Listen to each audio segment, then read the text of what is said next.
Hi everyone.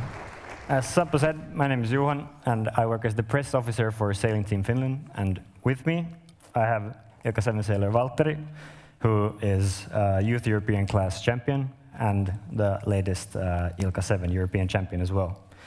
And Valtteri also sailing with the 8-meter Sphinx, and their project are aiming for the World Championships in Turku in Finland this summer.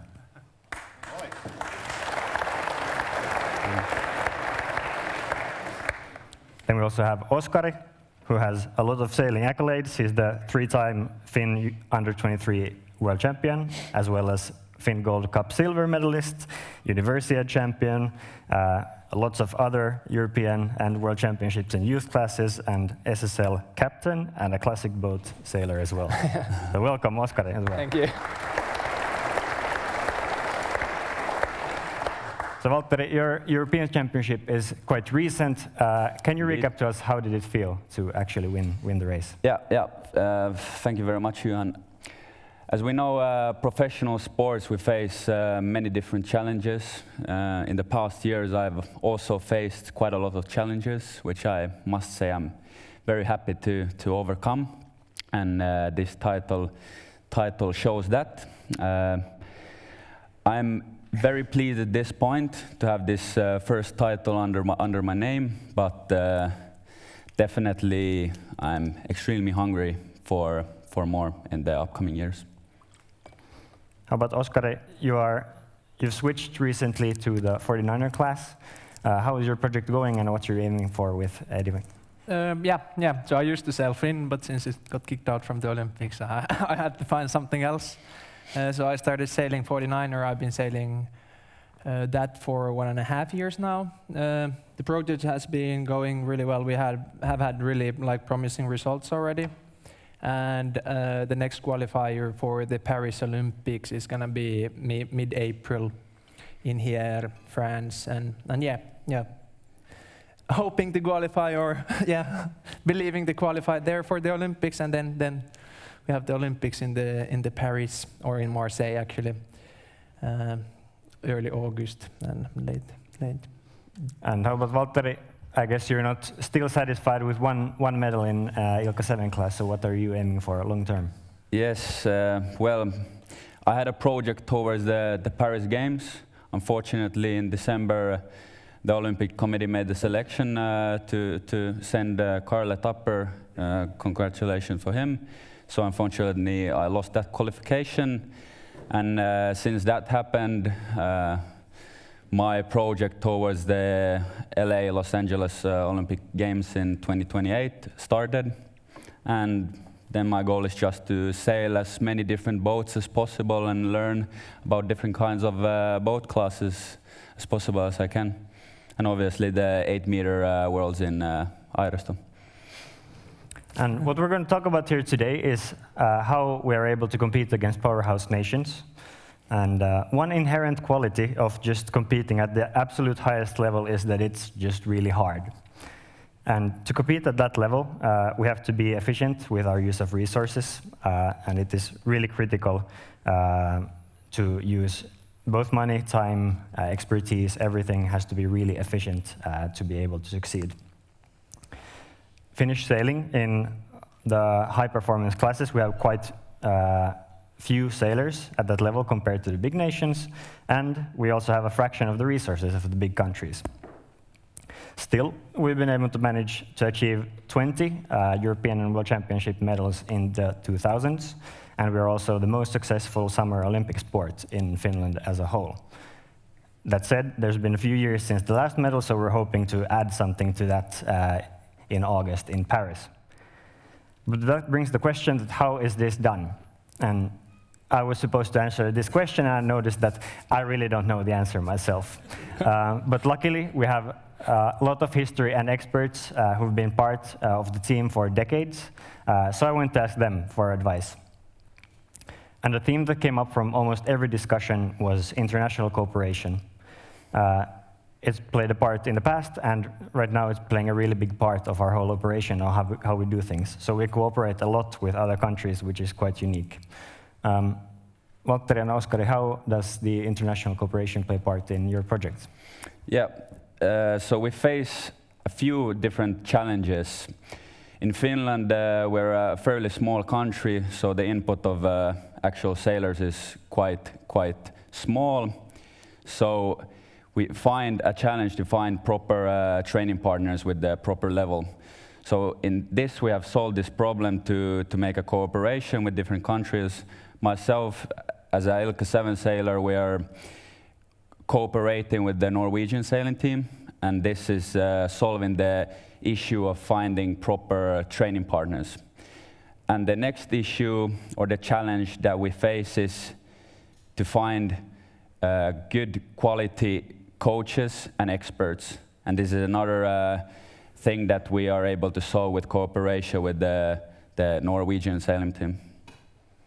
Yeah, absolutely. Yeah, we actually in 49 are cooperating with the Norwegians as well. So we have 2 Finnish teams and 1 Norwegian team with the same coach. And yeah, it's really efficient use of the limited resources we have. And also Norway is a small country, so it's efficient for them as well. And there are fun little aspects with this one as well, because if you would have like a team just within your own country, sailing is a bit strange sport in a sense that in Olympics there can be only 1 boat from each country. So actually, if we both qualify with the Norwegian in 49er, we can still do the same things we normally do in normal regattas and continue that in the Olympics as well, which is super helpful, I think, even in the Olympic level. And yeah, I mean, a lot of countries are doing cooperations, but not many are sharing coaches and all the information, because we're sharing all the information with the Norwegians. Like I was thinking about before, and we were talking about what we're gonna speak about, and I was thinking like only thing I don't know about the Norwegians, like I know all their trims, everything. Only thing we don't share, I don't know their like the physical program they're doing. I mean, if I want to know, I can ask them. For sure, they will tell me. But yeah, that's we have separate. But yeah, 100%. Yeah. And it's nice to have your teammate at the Olympics. Since if you only have Finnish training partners, this is cannot be possible. And obviously, the openness, I believe, it's a good thing. It forces the athletes to actually innovate and to find new ways to gain edge on the other sailors. Yeah, exactly. I think also having a different country involved as well maybe keeps the things a bit more open, because like once we're getting towards the Olympic selections within a country, like even if you would have a team with few Finnish teams, they start to get a bit like not maybe super open anymore, because there's only one spot for the Olympics, so you're competing against your own teammates, which on a level it's good, but if it goes too far, then it's not good. I mean, yeah, 100%. Yeah, and the situation is still quite unique, because in most sports at the national team levels, information is really not shared. It's seen like a competitive tool to keep information for yourself. And there's been quite a bit of interest from other sports as well, just to ask us, and we've been presenting it to other sports, what we are doing in sailing and why we are doing international cooperation. So we have presentations to representatives from other sports, just to show them that what we are doing and what the benefits are from what we're doing. And one would imagine that Finland, it's a seafaring nation. We have a long-standing history of boat builders, sailmakers. We have a lot of knowledge in meteorology, understanding conditions, and so forth. So one would imagine that we would like to keep this for ourselves if we have an edge on others. But is there anything that you don't share with the other teams? Yeah, I guess I answered that a bit. Not really. I don't think we keep anything from the Norwegians. I believe the core value is being 100% open, and like I said, this forces for innovative things and etc. Yeah. And then we also get a lot of information, because Norwegians have their own strengths in, like, they're really strong with the physical side, like with the skiing and different stuff. So then we get different knowledge from them and from their professionals as well. Actually, one question to ask, which was when we were presented, we have the challenge of ice during winter. So how has that played any part in your like junior years going through? What have you been doing in the winter to support your development? Well, in the winter we tried to get as much out of the Finnish sea as possible, but around December, November the ice came, and that's when we had to stop. But at this stage we have the luxury of traveling a bit more and getting the warmer conditions and getting most out of them. But, Yeah, I think it creates difficulties when you're young and you can't travel that much. Yeah. But in a sense, it's a good thing as well, because then you take most out of what you have. So when it's the summertime, you go sailing and training, even if it's like bad weather. Yeah. Whereas in some other countries where you can sail all year round, it might skip some trainings because of that. Then, yeah, it gives boost of confidence when you know that you've been sailing when it's snowing and like -2 degrees and a bit ice on the deck. So then when it's raining 10 degrees, you know that you've been through more difficult situations as well. Yeah. Yeah, I guess there's some use of that also. If there's worse conditions at a competition somewhere in Europe or around, Yeah. if the weather gets worse, I guess we're quite fine on that part. Actually, I remember we had one. I think it was a medal race we had in Miami or somewhere. It was like super gray and like not too warm. I mean, it wasn't cold. It was like a bit less than 20 degrees, but like raining like heaps. And I see like all the guys are like really miserable going out, and I was like, oh, this is actually pretty all right. So yeah. Going back to my discussions with other experts, another thing that many of them pointed out was that Finland is not really a systematic machine that produces these sailors. There's not like a long line of that the system just pushes out sailor after sailor, because from each age group, from the juniors, on average there's like one sailor that makes it to the national team, and the goal from those who make it to the national team, that's not like the end goal, what they're striving for, because they're targeting like to go to the absolute limit. So there's quite few sailors that make it through this system. So we have been able to find strong independent athletes who have winning mentalities, and they and their families, their partners, have had to do a lot of work on side of what we are able to support as the team. How would you say that your project have been built up, and how much work do you have to actually do outside of the sailing? Yeah, I mean, for me, it works really well. That it's really athlete-centric system. For sure, we get like less sailors going through, but the sailors we get through the process are quite strong, I would say. Gives a lot to like all the different aspects of life, like thinking about future work or something. Gives a lot of good things as well. And then it's quite different from some other countries, but I think it's working pretty well. And once you get through the process and you achieve something, I think the sense of achievement is even bigger, since you know that you personally done most of the work. And I mean, obviously you get like feedback. We have Martin, our meteor guy, somewhere here. He can tell that maybe left side is better today, but ultimately you're the one who's calling the shots and deciding. Yeah, I mean, you have the sense of freedom that you have to know how to use in a proper way, basically. Yeah, and there is a lot of responsibility with the freedom as well. 100%. Yeah, and another aspect of our athletes is that they are really smart. Most of our athletes in the team are studying at university level, and that is a key part of success. Through the years, we've had athletes that have been educated as doctors, lawyers, engineers. We even have a former sailing world champion as a minister in Finland today. So we have really smart athletes that make it through, and these guys are laughing, but it plays a role. They are really smart.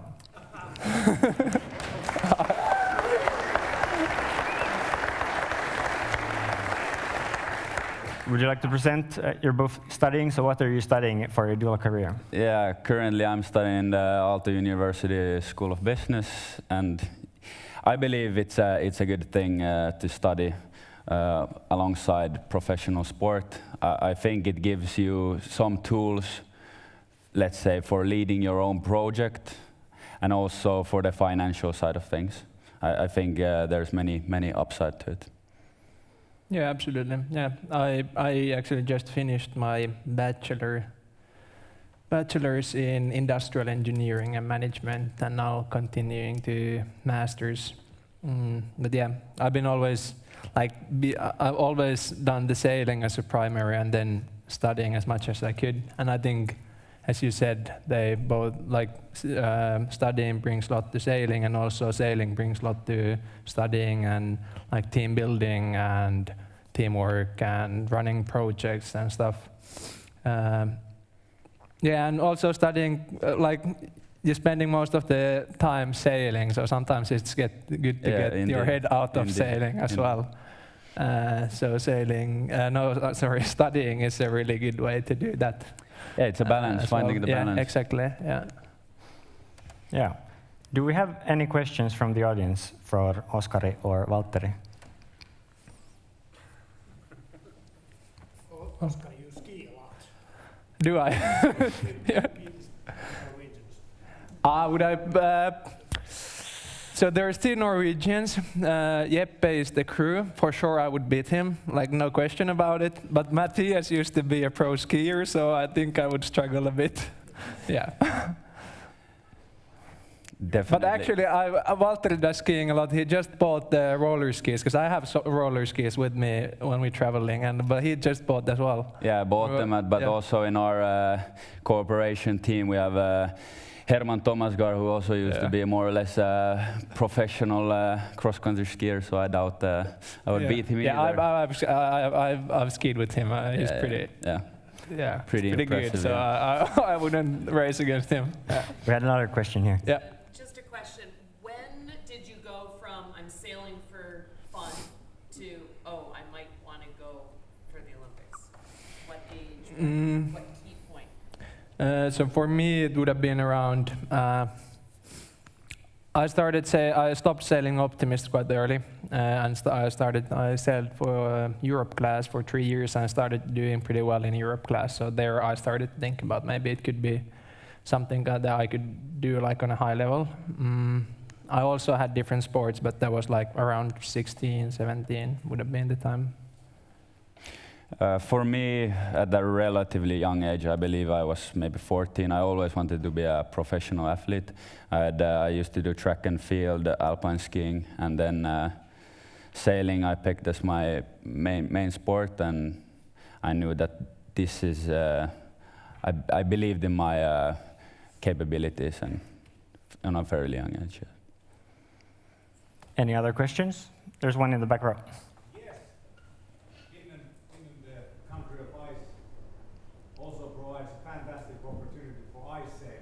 Have you considered including this into your program, because it is very competitive and a lot of dynamics also help in the summer sailing? I'm just looking at the sail sometimes works. Yeah, 100% agree. And it's a good way to, Actually, I tried ice sailing, like it. Pretty cold, but fast as well. And yeah, with the speeds, it's actually pretty close to foiling and all because the apparent wind is so high. But unfortunately, don't have enough time during the winter at the moment. But maybe after Olympic sailing is done, I would consider sailing ice sailing. Yeah, but it's fun, super fun. Yeah, I mean, definitely. If I get a chance, I'll hop into a sled and go fast. Yeah.